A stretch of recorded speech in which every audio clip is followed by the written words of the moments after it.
myself. I might give a little bit of a background before I start. I'm the managing director of an entertainment law firm in Sydney called Simpsons. The name is in fact just a coincidence. The firm's been running for about 25 years and my legal experience is about 15. We focus in intellectual property and then have a particular expertise that then spans a number of the entertainment industries, and the games industries are one of those. And I must say it's one of my favourite. I've been a gamer ever since Space Invaders and learning how if you flick the switch very fast on the old machines you could get 1 million credits. Now I tend to play 360 and enjoy it greatly. The clients I work with in this industry are some of my favourites. One ring me the other day saying I've got 5 beautiful models coming in to the studio, and what releases do we need? My first thought was, well, I should rush down and have a look at the models first to make sure that they're appropriate for the game, but we ended up just drafting a paper release.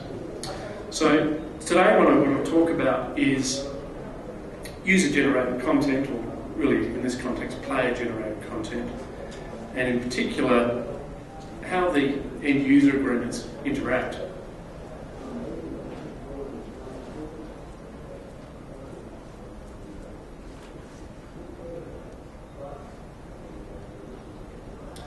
So I'll be considering the legal framework in which intellectual property rights in games, and particularly massive multiplayer online role-playing games, but to save my voice I'll just call them MMOs, and particularly I'll look at how the license agreement dictates the nature of intellectual property ownership in player-generated content. Now, most people spend about as much time reading those contracts as buying chewing gum.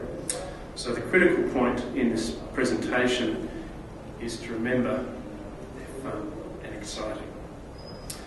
But they're becoming increasingly important as the investments in games increase, and they're increasingly becoming more the subject of the piercing eye of the judiciary and even the police. And it was only on Thursday this week that the Dutch police arrested a 17-year-old for stealing a couple of $1,000s worth of virtual property in Habbo Hotel.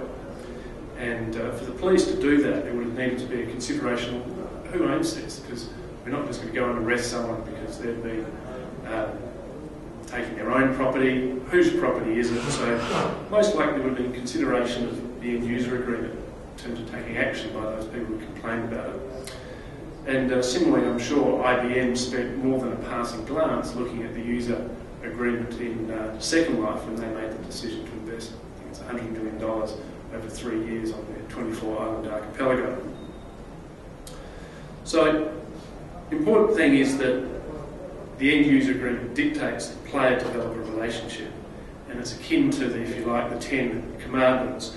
Now, I'm not actually an excessively religious chap, but I find a useful analogy. I apologise if I step on anyone's religious toes during this presentation.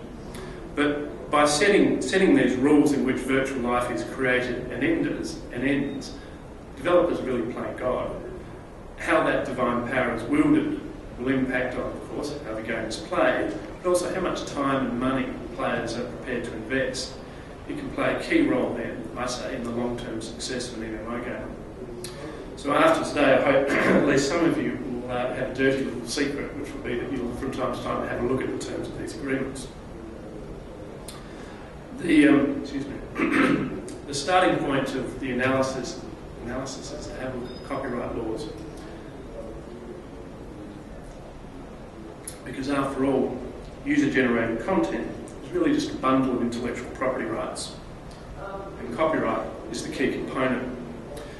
The Australian Copyright Act, like the English and American ones, tries to find a balance between those who wish to protect and commercialise their creations and also the wider needs of society.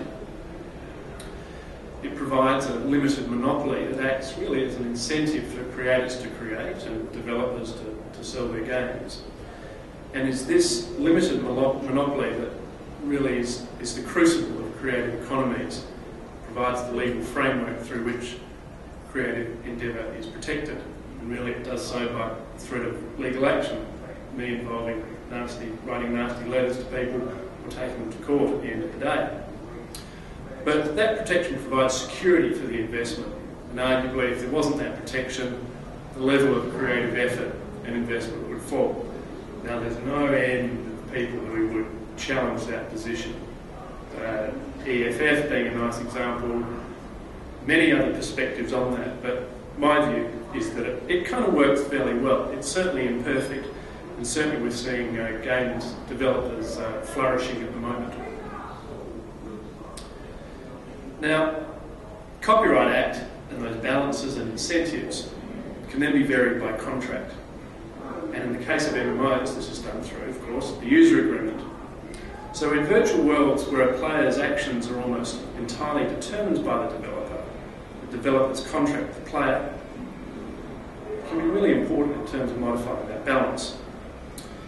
Because at the end of the day, it can upset or augment the incentives for creation and commercialisation.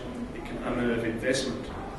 So today I'm going to have a look at two particular MMO games.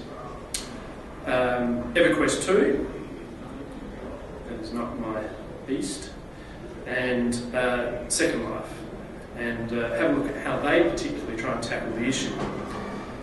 There are certainly very complex IP issues involved, and EverQuest and Second Life deal with them in very different ways. While the difference to some degree reflects the nature of the games and how they're played, it provides a very useful comparison for us. EverQuest's general approach, Sony's, is to say we pretty much own everything. And it reflects a kind of a controlled and slightly defensive position, whereas Second Life takes a more laissez-faire approach by really trying not to interfere with the natural balances that exist already, arguably in creating a greater incentive. But the future may involve virtual games with functions and contracts that really improve on the real-world situation, which to many degrees is uncertain and difficult to manage. And this will be one of my main points. And there is a power to achieve this with the developers, because the developer plays God, and the contract and the gameplay is really his or her will. And so everyone who enters the Garden of Evil must abide by those rules. I always thought Garden of Evil was a great Christian first-person shooter title. So let's have a look at some player-generated content. Now, the value of such content is becoming increasingly apparent, and I probably don't need to tell you about it.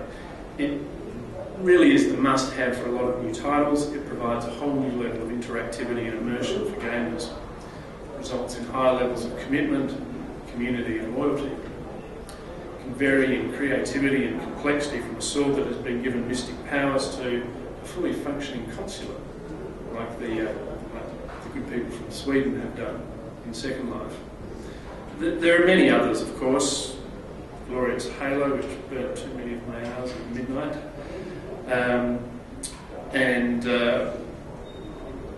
There's a multiplayer level.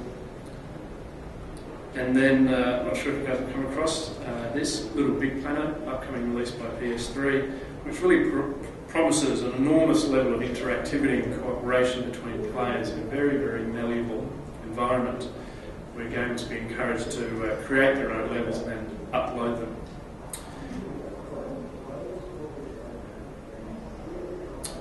They say that throughout the game you can add all your own decals, which led me to remember the great Nazi Mercedes, which was a hot topic in recent months, and the delay in which there was in terms of getting it removed for inciting various racist actions and breaching laws. So basically, user-generated content is a pretty hot topic, and the related issues are growing. Its increasing value means the question of who owns it and who should own it are becoming increasingly important. So who owns it?